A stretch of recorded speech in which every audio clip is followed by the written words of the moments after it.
ایک گاؤں تھا اور اس گاؤں میں بجلی نہیں تھی. بہت عرصے کے بعد اس گاؤں میں بجلی آ گئی. سب لوگوں نے اپنے اپنے میٹر لگوا لیے. وہاں پر ایک بوڑھی خاتون بھی تھی. اس کا کوئی جان پہچان والا نہیں تھا. نہ اولاد، نہ بچے، نہ ماں باپ، نہ بہن بھائی، کچھ کوئی نہیں تھا.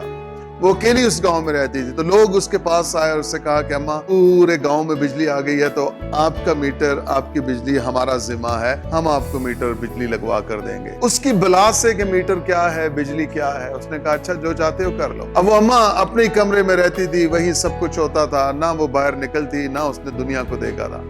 خیر میٹر لگ گیا، بجلی لگ گئی. اب ہوا یہ کہ انہوں نے اماں کے پاس جہاں چرپائی تھی وہاں پر ایک سوئچ لگا دیا اور اماں سے کہا کہ اماں جب رات ہو جائے، اندھیرا ہو جائے تو اس بٹن کو نیچے کرو گی تو کمرہ روشن ہو جائے گا. میں نے کہا اچھا. اب جب رات ہوئی تو اماں بڑی ایکسائٹڈ تھی کہ میرا کمرہ روشن ہوگا. اس نے اس بٹن کو نیچے کیا تو ایک دم سے پورا کمرہ روشن ہو گیا. وہ کمرہ جیسے روشن ہوا تو اماں کو اپنی چھت نظر آنے لگی، اپنی دیواریں نظر آنے لگی، اپنا بستر نظر آنے لگا، واضح نظر آنے لگا. چھت پہ جالے تھے، چھپکلیاں تھیں، دیواریں ٹوٹی ہوئی تھیں، دیواروں کے اندر کیڑے تھے. اس کا بستر انتہائی گندا تھا. اماں نے شور مچا دیا، اسے بند کرو، اسے بند کرو. پڑوسی سن کے اس کے گھر آئے اور پوچھا اماں خیریت؟ انہیں لگا کہ شاید شارٹ واٹ لگ گئی ہے، کہ اماں کو کرنٹ لگ گیا.